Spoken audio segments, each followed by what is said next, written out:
Oh, dada mambo? Shwari vipi? Vipi unyama kama unaona kwanza umependeza afu unaweka kodi kali kali hapa. Haiko pesa. Iko poa. Cha kwanza umependeza. Sio unaitwa nani kwanza? Naitwa Johari. Unaitwa Johari. Basi jina lako limebeba uzuri wako. Sawa.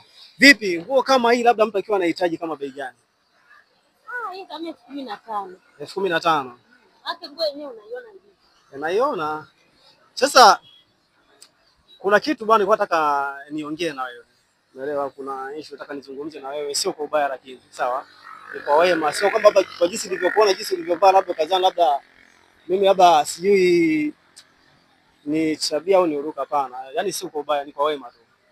Hivi unaweza ukanitajia yani ni wanaume gani au ni majina gani ambayo yanaongoza sana kwa umalaya? Sio kwa ubaya lakini. Mbona umeniuliza hivyo kwani kuna nini? Ni kawaida ndio maana nikasema kwamba sio kwa ubaya. Ni kwa wema tu, umeelewa? Wanaume wanaongoza kwa umalaya kama Joshua, Lady,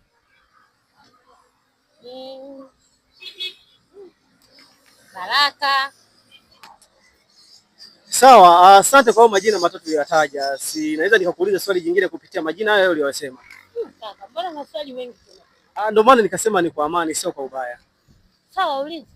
Sawa, kati ya majina matatu ambayo umenitajia, unaweza ukaniambia ni jina gani ambalo ushawahi kukutana nalo mara nyingi kwenye mahusiano yako? Joshua. Joshua.